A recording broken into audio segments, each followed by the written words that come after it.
So we got a little bit of breaking news. Branden, you're on scene. Tell me what's going on.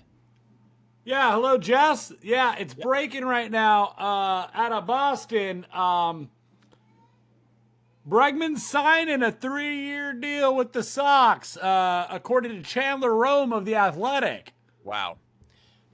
Well, I mean, what a way to start this episode, because here we are, we're sitting here having our pre-episode meeting, and we're going through the notes. We're putting Alex Bregman at the very bottom, saying, oh, there are 3 teams in on Bregman now. Where do you think he's going to go? And then as you were asking me that, I see Jeff Passan retweeting Chandler Rome that he has signed a 3-year deal with the Boston Red Sox. So we're going to talk all about it. But first, welcome back to Deferred Collusion. It's me, Jesse, joined as always by the king of the South Bay, the father of Zenaida, Branden Bollinger.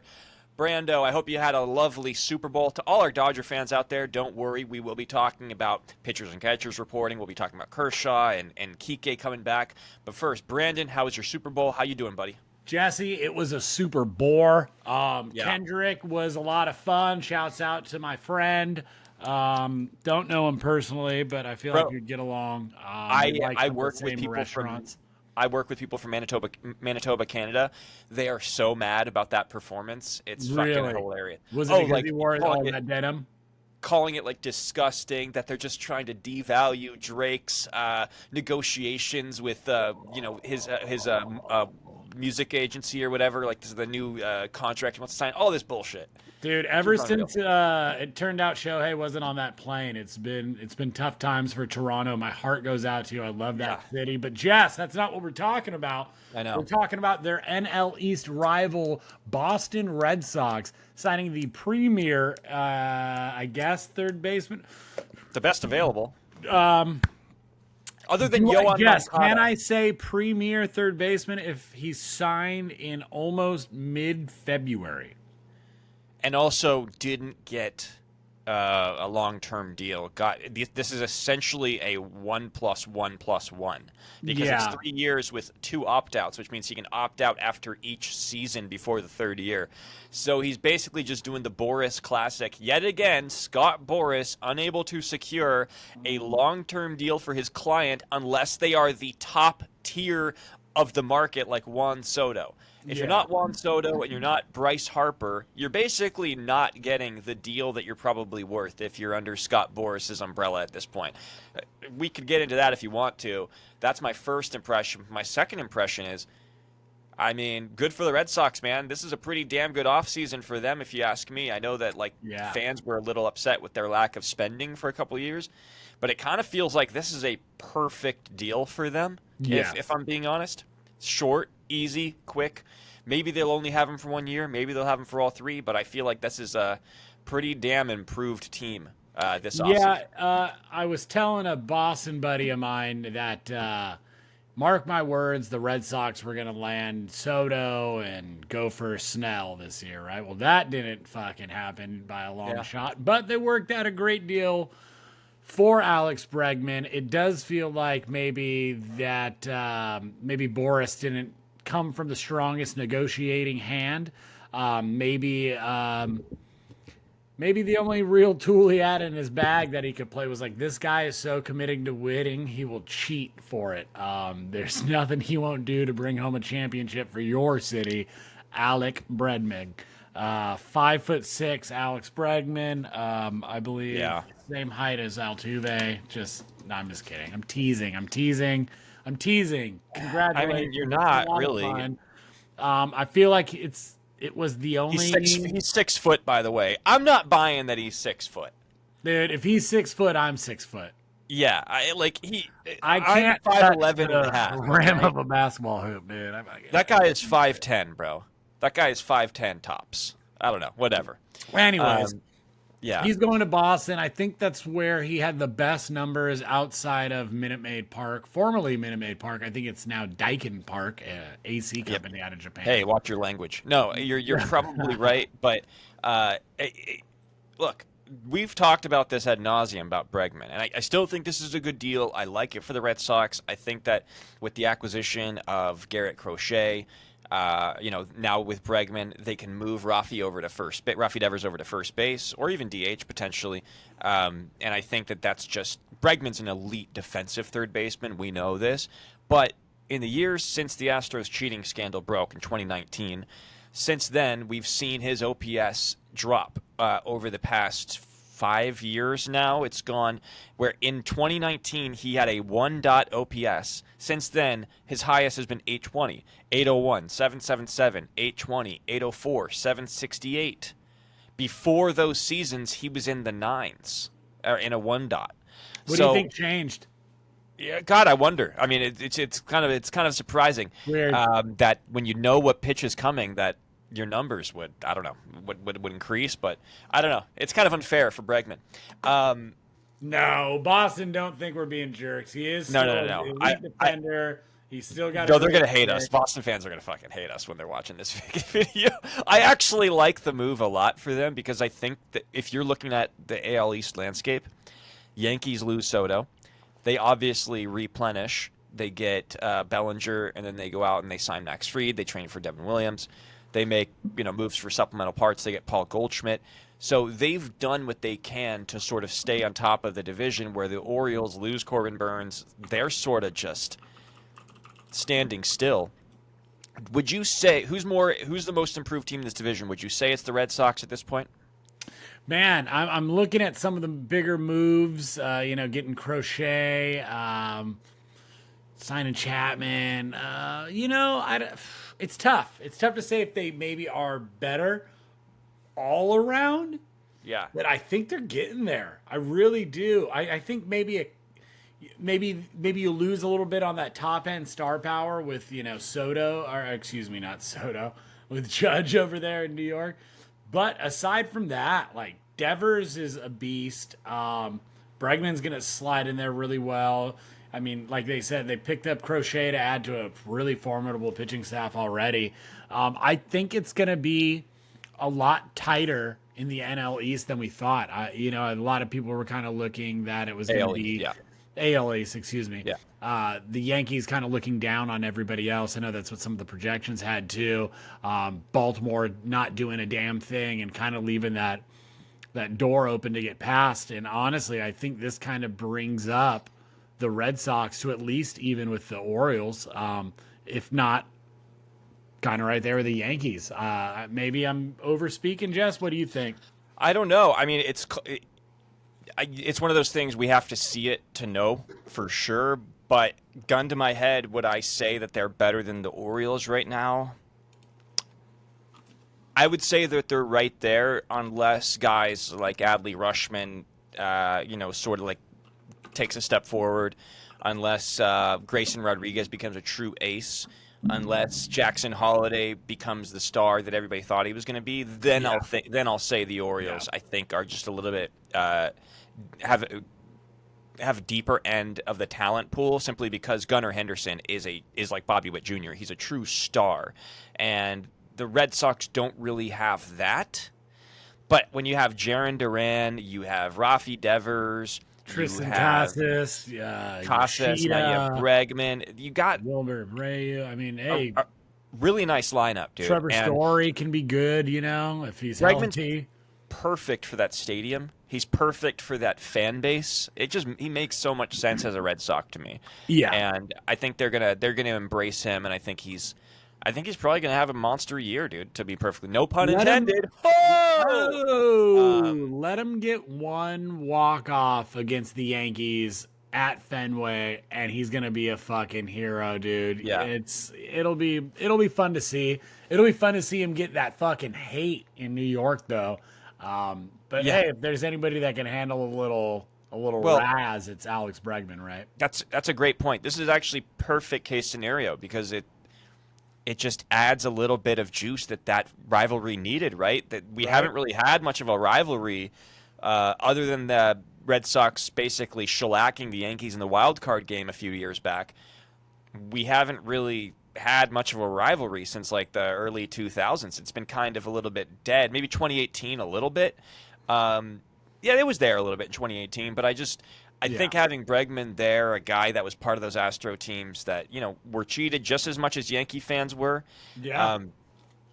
And I don't even want to really talk about that all that much. I just think it's funny to talk about because I do think that impacted Bregman's market a little bit. I think that I agree. There were only a few suitors for him that would have felt comfortable. Like the Cubs made a lot of sense, but Detroit made a lot of sense because of AJ Hinch, and then of course Red Sox make a lot of sense because of Alex Cora. Yep. So it's that was just kind of what was available to him, and I think it affected his ability to get the long-term deal. I think that the Red Sox could really use that leveraging negotiation power against him, and I think the Red Sox front office fucking killed it with this deal, dude. I think that they knocked it out of the park.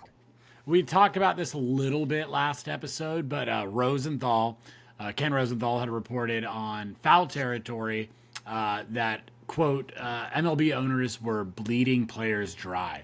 And I think this is a little bit of an example of that. And, take what I'm about to say with a grain of salt, I guess, if you just heard me shit on Bregman and cheating for the last 5 minutes. But honestly, it does feel like any interested team, specifically the Red Sox in this case, as they were the winners, knew that the market was limited and wouldn't have to meet this number of years or, I think was he looking for like $200 million? He wanted a 6 or 7 year deal, yeah. Yeah, and I'm probably at least $40 million AAV is fucking nice, dude. Nice, dude. If he ends up getting, let's say this, he plays 1 year and then it ends up getting a 5 year 150, let's say. That's still 6 years, 190. You know what I mean? He's making a little bit more than I am. That's cool. Yeah, a little bit. Yeah. So we got to move on to Dodger stuff here, but this actually brings up let's go back to the Astros real quick. here. Hold on. I just want to go back to rivalries. Right. We were talking about this is at the very least the Bregman signing. At least a stir of the drink. Right. This is gonna get the juices at least a little ignited. But some other juices have been ignited in Yankee land. Aaron Boone was talking about some of the comments made by Dodgers this offseason and its classless tone. This is now the second team to mention the Dodgers in a classless manner this offseason. Last episode, we were talking about, I think it was the COO of the Padres, was talking about the classless Dodger fans. And now we have Aaron Boone talking about the low-class antics of Dodger players after winning the World Series. You may remember there was Mookie's podcast was filmed right after the World Series. Some guys talking about, I think, I forget who said it, but yeah, talking about just putting the ball in play and knowing that the Yankees would blow it. That's what their scouting report had said in so many words. Yeah. But Jess, it made me think a little bit in terms of just storylines for the year. Is the most interesting World Series, potential matchup, is it the Yankees and Dodgers running it back with a shit-talking score to settle, or is it more interesting if an old foe like the Red Sox maybe knocks the Yanks out of contention in a playoff run? Does that steal the proverbial torch, right, and make that the top fucking rivalry of the game again? Or do you think maybe bi-coastal buds are fucking feuding now in LA and New York? I don't even think it's close. I think it's easily Yankees-Dodgers running it back again, simply because of the way it ended for the Yankees, the way fans came down on them, the way the Dodgers spoke about them. It's easily, and it was already the biggest storyline going into that World Series. So them going back is, the ratings were up from 2017. They'd be right back up again. Nothing short of maybe Yankees, Red Sox facing each other in the playoffs on the way to it. I do think baseball needs a little bit of that again, because I do think that the Yankees Red Sox rivalry probably generates a little bit more buzz. Particularly with how much they love baseball on that side of the country, it would really help. But yeah, obviously, it would be the biggest matchup. But to get back to Boone's comments really quick, I don't want to spend too much time on this. I do feel like he handled it the right way when he said what he said. I do agree. But he did throw in, like, our players would handle this with more class. I would hope our players would handle this with more class. So he didn't definitively say the Dodgers don't have class. He just said it without saying it, kind of deal. Yeah. So this is classic Yankee Aaron Boone speak that he does all the time. It didn't bother me that much, like, whatever. You know, he acknowledged that, like, when you're the champs, you kind of get to say what you want, and you can speak like that. So, fuck him. Fuck him, dude. Anyway, I gotta say. Yeah, dude, that brings us to little Dodger news. Sorry, go ahead, Jess. Astros. Is this the end of the Astros era of dominance? Bregman's gone. Tucker's gone. Is this it for the Houston Astros? Has their run played its course?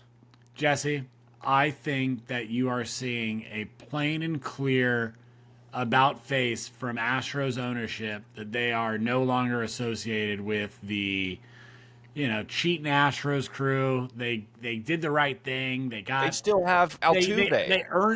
They earned that World Series, right? The clean one in 2022.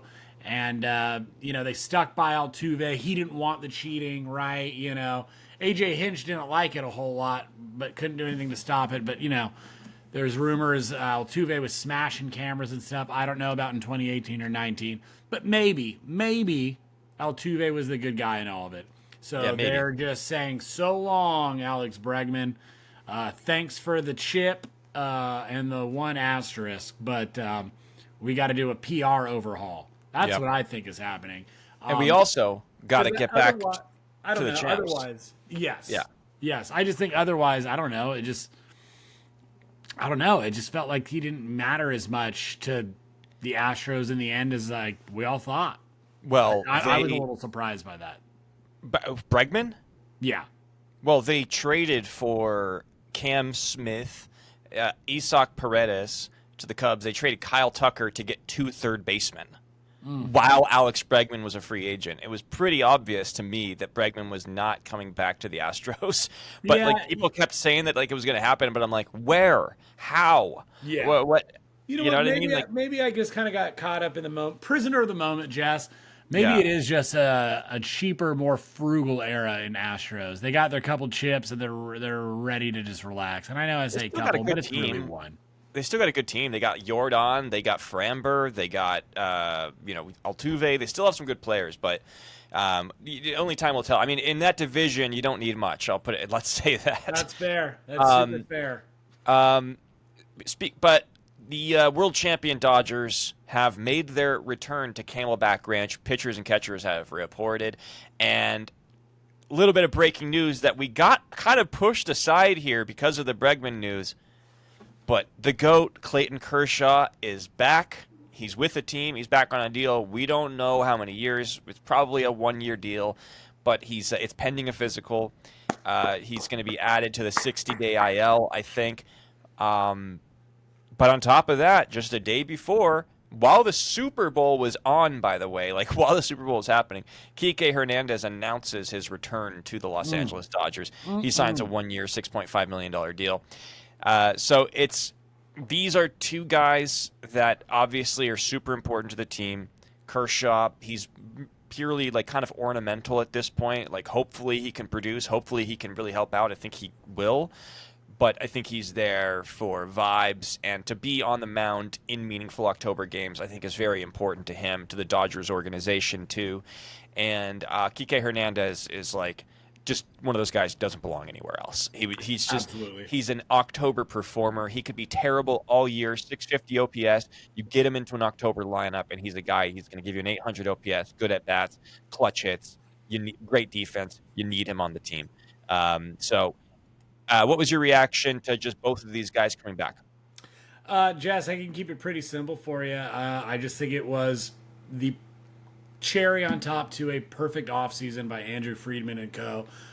You got to bring back not just talent, but you got to bring back culture setters, guys that set the tone in your clubhouse, whether it's through work ethic, perseverance, what have you. Guys that have been there, been through the fires, can help help establish new stars like your Roki Sasaki's, your Haesung Kim, working with guys like Kiké, even guys like established pros, right? Like Tommy Edman.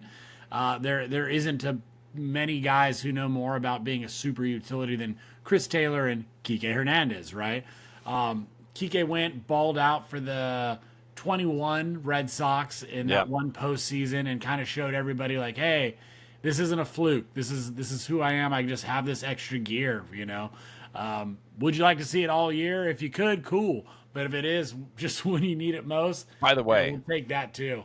He was really good in the second half after he got LASIK surgery or whatever it was. Yeah, so for carrying on from like the second half where he was really good into the playoffs, like if that carries over, this is an absolute steal for the Dodgers. Absolutely, the Puerto Rican powerhouse, Kiké Hernandez. Absolutely, and it is funny for a guy that's been in the league as long as him. It's crazy how many people still say his name wrong.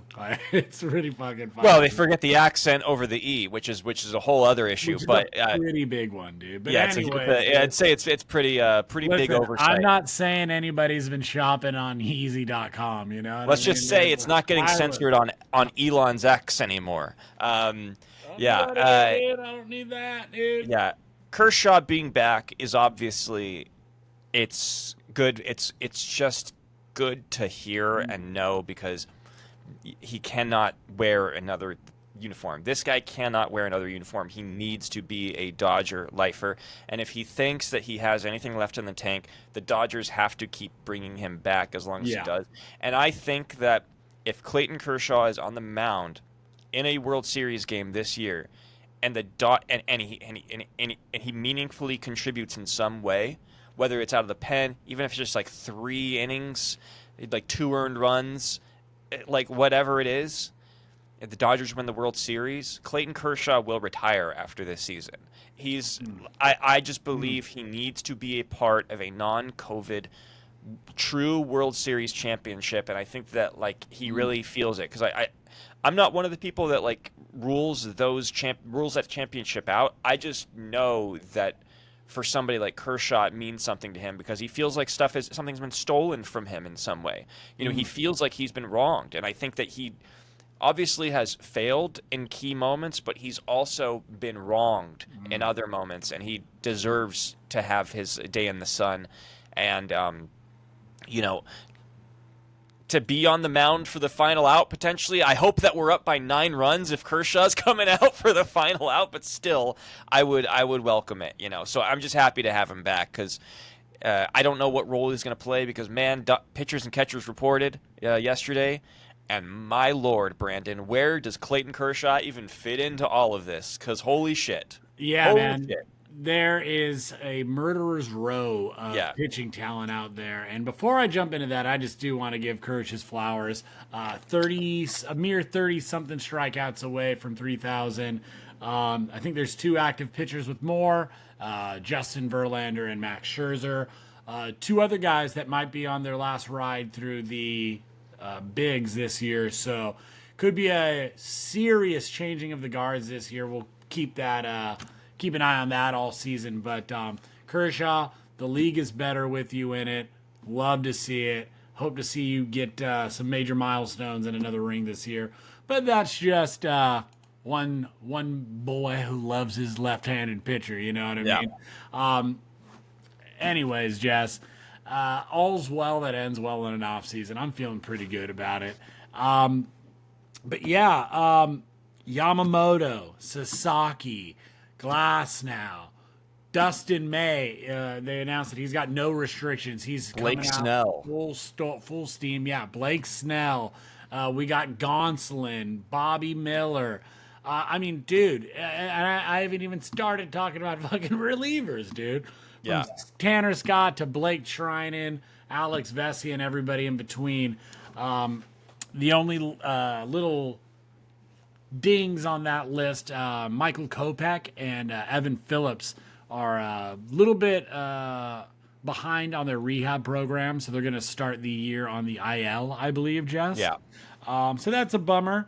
But the flip side of that coin, on the sunnier side of things, Yoshinobu Yamamoto to no one's surprise, will be starting off the regular season for the Dodgers in the Japan series against the Chicago Cubs.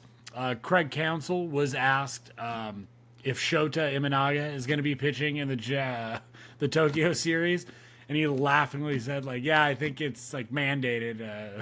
Shota's no, and I think honestly, like Blake Snell and Tyler Glasnow. You forgot about Tyler Glasnow, by the way, Brandon. I think I said him. Check the tape, dude. Okay, all right, I'll go back and look. But either way, big league me, dude. Think about those two guys. Like, hey, like we might be the aces of this team too.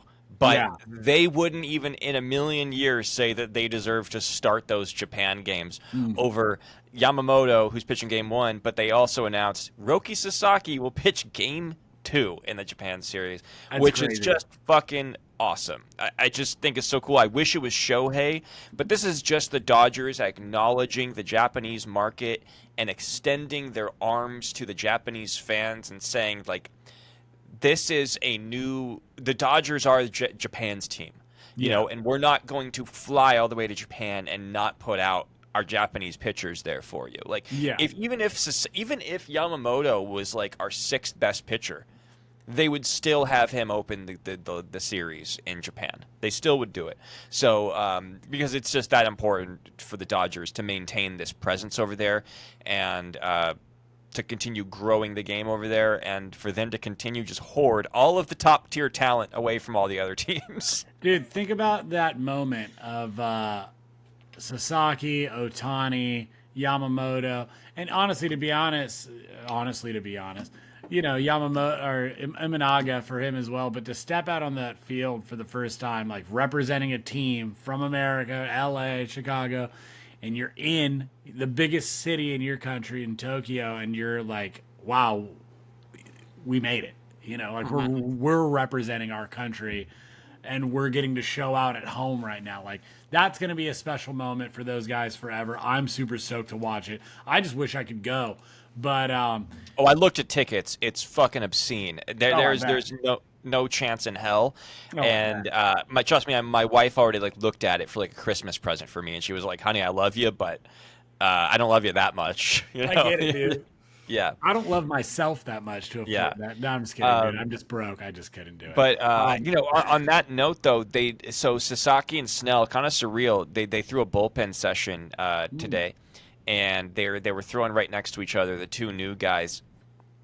And Snell, you know, speaking of Kershaw, he was doing an interview. I think it was with Foul Territory. I forget who it was with, but he was saying how just enamored he was. He couldn't believe that he was pitching and Clayton Kershaw was standing behind him and watching his bullpen for the Dodgers, you know, as the left-handed pitcher. Just how surreal of a moment that was for him. I thought that was kind of cool just to hear that. I thought it was cool to see, you know, like Shohei is there. Obviously, he was pitching, but he's a little bit behind. He's not going to pitch till May, but he is standing there watching Sasaki throwing his bullpen for the Dodgers, and it's just this kind of full circle moment for these guys. Just like what an amazing team this is, dude. I don't like gushing about this stuff. I don't like bragging about this stuff, but there's never been a team assembled like this where there's so many legends and top tier talent and future legends all rolled into one. It just feels like this is something where everybody acknowledges how special this moment is. And even like Sasaki gave Miggy Rojas, you know, Miggy Rojas gave Sasaki number 11 as like a nice gesture to him. When has that ever happened? Right. You know, and Jess, where a veteran gives a number to a rookie. Normally it's the other way around, you know? Yeah. And Jess, Rojas gave a little Dodger lore to Sasaki when they met to exchange, you know, the gift of Saki. Sasaki gave Saki to Rojas as a way to say thank you. And Rojas told him about why Rojas wears number 11 because of Manny Mota and all the things that he achieved, and the kind of example he was as not just a player but a person. So cool little intergenerational passing of the torch there too, in more ways than one. Is that a bad gift, by the way? What's that? Is that a bad gift, Saki? Like, is that like a little bit like underwhelming? Like, was that enough? Maybe. It depends what kind of bottle of sake. I'm not sure. If it's like something you get for like $20, yeah, it's a little bit of a bummer. Yeah, But no, I imagine it's pretty expensive. yeah, and Rojas and Jason Hayward the last couple season or last season were kind of leading the team in celebrating like series wins. I think the team has a drink together, just one, and like just kind of old pro stuff. But I love it, team bonding and all that. So maybe the right gift for the right guy, But safe to say, it wasn't no Porsche like Joe Kelly's wife got from Shohei. Yeah, well, Shohei got it from Shohei's deal with Porsche. By the way, I don't think Shohei spent a dime on that. But still, if you're Joe Kelly's wife, like you're not going to complain about it. But yeah, I'm pretty sure Shohei had some sort of exclusive deal with Porsche. Whatever. I'm not going to get into it. It was still a great way to enamor himself, because that was funny, because it was Joe Kelly. Was Joe Kelly really going to let Shohei Ohtani get his number? Yeah. It was obvious. Where this is a little bit more of just a true showing of like what this team is all about. It's all about sacrifice, and everybody has to buy in, and Rojas doing that is so important because it sets the tone for Sasaki about what this team is all about. Like, I'm doing this for you because I am bought into my role with this team, and you need to buy in too. Like, this is not just Rojas like welcoming the new Japanese phenom. He's basically saying like, this is what we're about. You have to pay it forward now. And I think that's just an incredible precedent to set. I mean, other than the fact that like Rojas has never seen a fucking camera that he doesn't like, dude. I mean, my God, that guy he just loves to be on camera. Like, I don't know what's going on. Yeah, I love watching him and Chris Rose chop it up. Just a couple old buddies. But I mean, dude, we've talked about this a little bit. Has there ever been a team, with this much expectation put on their shoulders? And Jess, I've really been trying to think about it. And the only team I can think of in my lifetime that has anywhere like realistically near this level of like talent and expectation is the '99 Yankees. We know what they did, right? They only went back to back to back, or no, repeat. Was it a three-peat or? They had a three-peat. That got busted up by Arizona, I believe. And that was in 01, right? They went 98. How do I not know this off the top of my head, dude? Because, no, it was Marlins in 97, I believe, against the Indians, right? If I'm not mistaken. Yeah. It's at 96. Either way, I know Jeter has 5. So, no, but you're right. I mean, in terms of... No, you're right. They won 3 consecutives in 96 and in 98, and then ran 3 consecutive titles. Okay. I was silly. Okay. Well, okay, so when did the Marlins win? What was that, 95? I think it was 97. That was the three-peat that was broken up. Okay, got it. So, anyways, yeah, no, clearly this is the most highest expectations. I mean, it's no more prevalent than in the comment section of every post about the Dodgers with fans basically saying that the league is ruined, that you shouldn't even watch this season. Well, that's the highest praise you could give the Dodgers, and how good of an offseason this has been for Andrew Friedman, because you're just expected to not only win every game, but win it all in October too. And that's why I'm happy to have Kershaw back, because I wanted him to be a part of it. And with all that being said, this is a fun little anecdote before we go. Austin Barnes was catching Sasaki's bullpen. And he couldn't believe how good his splitter was. And that just gave me a fucking boner, dude. I was just like, oh, this is baseball porn for me. I can't wait to watch him pitch. And just to see what this kid's all about. Because for all we know, the cheapest guy on our rotation is going to be our best pitcher for the next 6 years. Man. All I'm hoping for is a healthy season. That's all I want to see from him. If he can get like a sub 3.5 ERA, I'll be so fired up on him. That's what I want to see. I know he's got stuff that could project better than that. But, Yamamoto was at like a 3 ERA last year, and that was even with some tough starts. Yeah. Tough early start, really, in Korea. But, if you take that inning out in Korea, If you take that inning out, he was actually like a sub-3 ERA the entire season. Yeah, pretty nuts. Yeah. But I just love that all these like young talent are going to be around a guy like Kershaw, who is known as just like a grinder, a professional's professional, and a guy that's grew up in the league. Has basically been in the league longer than he's been out of it. Even Blake Snell, man, who's been around the league a long time. Think about what he's been around, like the Padres, the Rays, like who were low spending franchise, great culture at the Rays, but they were pulling him from games after 4 1/3 innings. That was beaten to death. He was part of the Padres, which was they beat the Dodgers, but that was also a weird clubhouse, weird culture.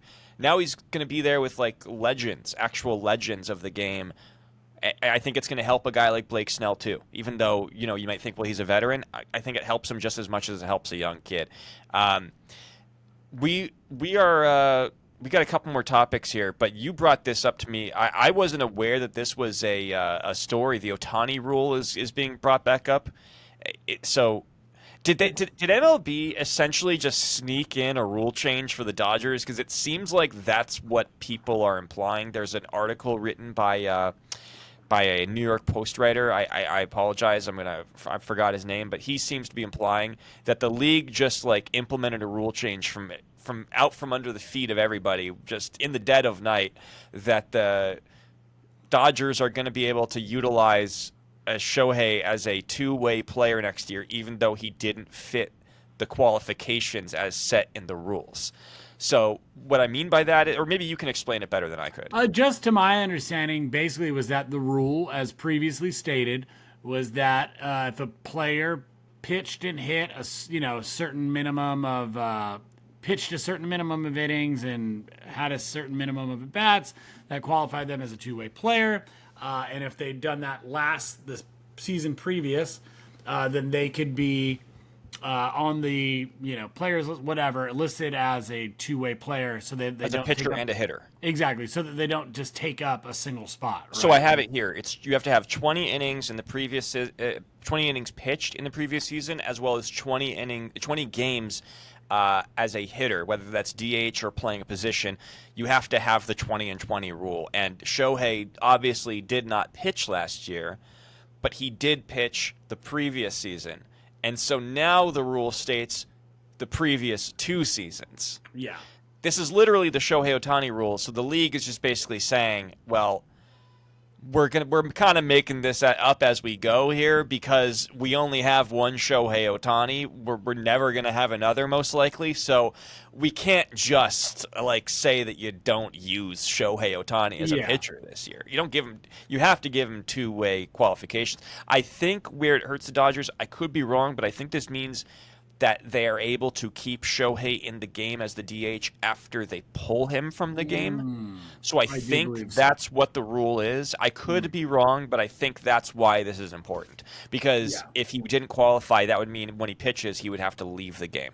Yeah. So, yeah. Yeah. So obviously just another example of Rob Manfred just like bending the knee to the Dodgers and the almighty Guggenheim group. It's unfair and baseball's ruined. And Luka...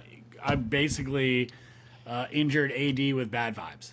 Yeah, he did. And you know what, dude? This is what... I'll just say this. You get what you pay for, dude. The Dodgers, they pay the luxury tax so that they can have luxuries for their team, dude. This is why you pay the luxury tax, because they bend the rules for you, Brandon. Come on, guys. How are you not getting it yet? That sense that you're making tastes so good. Yeah. On my tongue, I like it a lot. Thank you for that. We got to move on here because we're running out of time. I got to get going in a sec, but we got to talk about this, buddy. Anthony Rendon, who signed a 7-year, $245 million deal for the Angels back in the 2020 offseason after winning a World Series.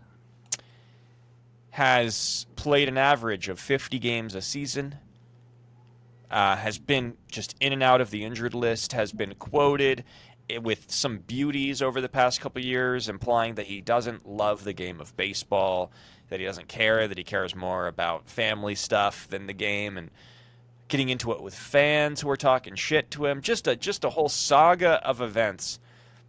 And suspiciously, a week ago, the Angels signed Yoan Moncada to play third base, and you were like, you do have a guy for the next 2 years for $77 million. Like what named Anthony Rendon. What's going on here? Well, now we know. He's out indefinitely, probably for the season. He's getting hip surgery, even though his injury from the previous year was a leg injury. Ooh, Branden, man. it's an unmitigated disaster. I don't even think I need to say that. I think everybody acknowledges it at this point. But is this the worst contract in the history of professional baseball? It's the worst contract that there's ever been, dude. Yeah. In baseball, definitely. In my lifetime, definitely. I'm a Raiders fan, so I've seen a couple of bad contracts. So actually, I don't know if this is the worst contract in my entire lifetime. But, damn, dude, it feels like... it feels like the Angels training staff is just not doing themselves any favors in terms of trying to clear their bad name. Anthony Rendon has fallen apart, and now, his hips are busted, his legs busted. But Jess, what's most notable is it seems like his spirit has been busted. There's always been some question about Anthony Rendon's commitment to the game of baseball, about being obsessed with it like some other stars that we see. You mentioned that he's made comments about prioritizing faith and family. Nobody's sneezing at that. That's real stuff. But when you sign a nearly decades-long commitment for $250 million, hundreds of millions of dollars, there's an expectation of dedication to that. And, we only know what we know. So I could be completely out of the loop, and maybe the Angels are the bad guys in this, and they're, screwing with Tony. But well, man, let's get into that, because it does. Well, yeah, I was just gonna say it does kind of feel like he's kind of hidden himself away now, because like, well, if you guys are just gonna blame me for being hurt, like fuck you, like why aren't you taking better care of me? You told me my leg was hurt, and then it turned out to be a fucking like a fractured. They said it was like a high ankle sprain or something. Yeah. I forget what they said it was, but it turned out to be, it was misdiagnosed. It was a hairline fracture, and it put him out longer. Mike Trout's had trouble staying on the field, but also at the same time, you don't see this issue with Mike Trout in terms of his like commitment to the game or whatever. Nobody would question that, but who do you think is more to blame here? I mean, because obviously Rendon hasn't done himself any favors. I mean, he sounds awful in a lot of his comments, but I mean, I still think he's like come in like relatively decent shape when he's played. He hasn't looked like fat and out of shape or anything like that. Definitely. So definitely not, I should say. But who's to blame for this not working out? Is it Angels? Is it Rendon? Is it both? Obviously, it's both. But like, where do you delegate the blame pie here? I mean, it's easy to just go, well, the onus is on the individual, right? Like, if he's not performing, he's not showing up, whatever, he could be doing X, Y, and Z.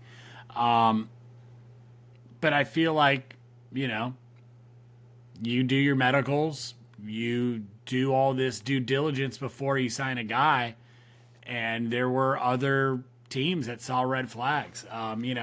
You'll remember that offseason, it was coming from that World Series win for the Nationals. Rendon looked like an MVP, and I remember Dodgers fans just clamoring for this guy. Oh, we got to get him, and it doesn't work out, and COVID happens, and I think everybody kind of forgets. He has a good season in the shortened season, but since then it's just been just hot dog water, dude. Just not good whatsoever. Like you said, there was that incident with fans in Oakland, and just some of these vocal gaffes, and it just sounds like a guy who hates his fucking job. We've either all worked with somebody like that or been that person ourselves, and it just seems like that guy's miserable. And you don't have to be a pro to recognize that. You just gotta, had to work a job that you didn't want to work for a while. And look, that is what I think I recognize him. Jess, you and I both work for a company where, you could see that 1,000-mile stare on people's faces where they're just like, I can't lose this job, but if I come here another day, I'm going to walk into traffic and I don't know what to do. It's like homeless or kill myself. I know I'm being a little dramatic, but that's what it looks like on fucking Anthony Rendon's face when he's got to wear that angel red, dude. Yeah.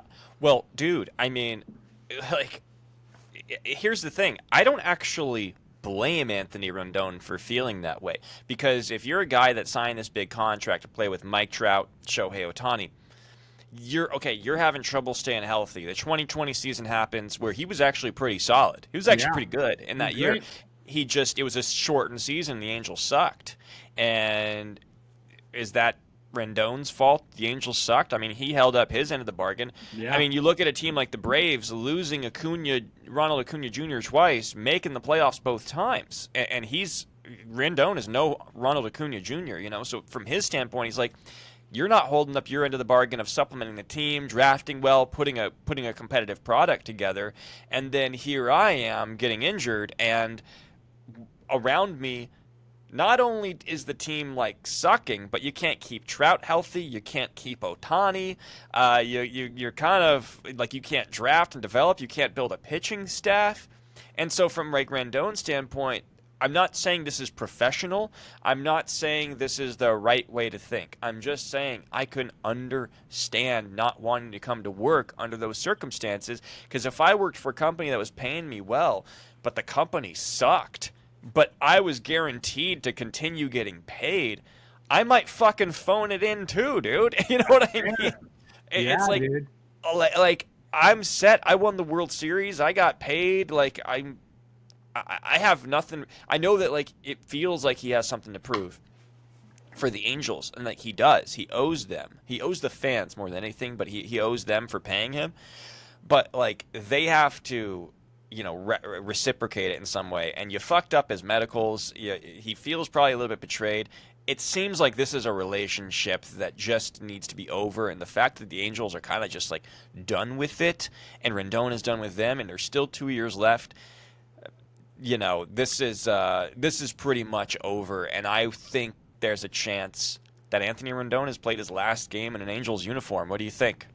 I think Anthony Rendon and the Los Angeles Angels of Anaheim are that married couple who are just waiting for the kids to graduate high school. 2 more years, baby. They're sophomores or whatever, they're in their junior year, and we got 2 years left, and once they're out, I'm fucking moving to Acapulco, dude. And I'm never seeing this bum again, Dad's out at the casino hooking up with his, his special girl at the strip club, and Mom's got her Puerto Rican masseuse on the side, and they both know it. Coming over, Yeah, dude.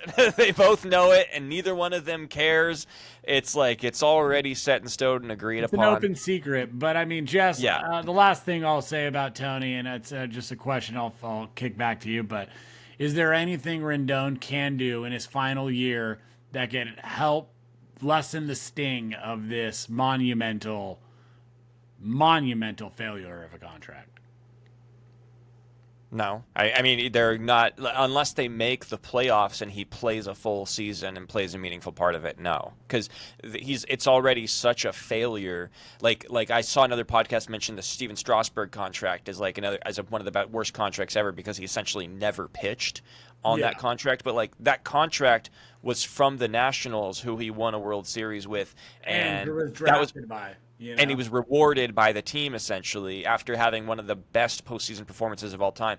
Anthony Rendon, won the World Series with the Nationals. He got the contract from what he did for the Nationals and did none of that with the Angels. So he's always going to be remembered as a hated figure there in some capacity. But I don't know if any Angel fans see this. Let us know, where we have it wrong here. I think there's plenty of blame to go around, but I lean on the side of blaming Artie Moreno and the Angels only because they have fucked up in so many other ways that this is a terrible, terrible, terrible, historically bad contract. It's made worse by how the Angels have conducted themselves in the time that this contract has happened. So we can blame Tony for bad attitude or maybe even injuries, right? But we can't blame him for having a fucking terrible farm system under him the last almost Yeah. decade, and for Trout, for, the last decade plus. But hey, they signed Kenley Jensen, a few saves away from becoming like the 4th or 5th all-time leader in saves. First Get your bag, Hall Kenley. of Famer. I love you forever, Ken Dog. Nick Pivetta signs with the Padres, 4 years, $55 million. Does that Love move your that. move your And ding then- dong at all? It doesn't really move my bing bang bong, but it does make me stoked for Pivetta getting some money. Yeah, he's a good pitcher, dude. He's talented. So Yeah. They'll tap into something with him. They need him too, because that's obviously the Padres' biggest signing of the year of the offseason. So that's good, showing a little life from the Padres. Love to see them fighting. Yeah. But you know what, dude? I do blame Tony Rendon for it, dude. I blame him for not telling all of our viewers out there to like us, subscribe to us. We are Deferred Collusion, baby. Yep. I guess that's my goofy, just funny little way of saying You're such a goofball, dude. this is my host with the most, my co-partner, my dear friend, Jesse, the Gun, Rowe. World champion, Jesse Rowe. Make sure you call me that. World champion. That guy's got boys' toys back there. Jess, you got any other cool stuff back there you want to share with everybody, show and tell style? Nope. See you later. Hey, we love you guys. Like, share, subscribe, tell your friends. Hit us in the comments. What do you think? Does this Bregman make a move for you?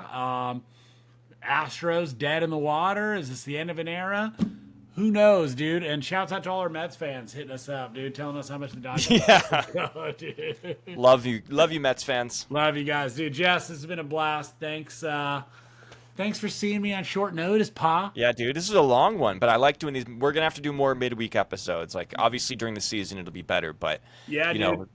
Regular season is upon us. It'll be here before you know it, dude. We'll see you guys out in some games. We got some fun stuff planned in the works, so hopefully you guys Stay tuned. Yeah. Stay tuned. Hey, that's a New York accent. Yep. I'm not New York, and get Love me you. out of here, Jess. Bye.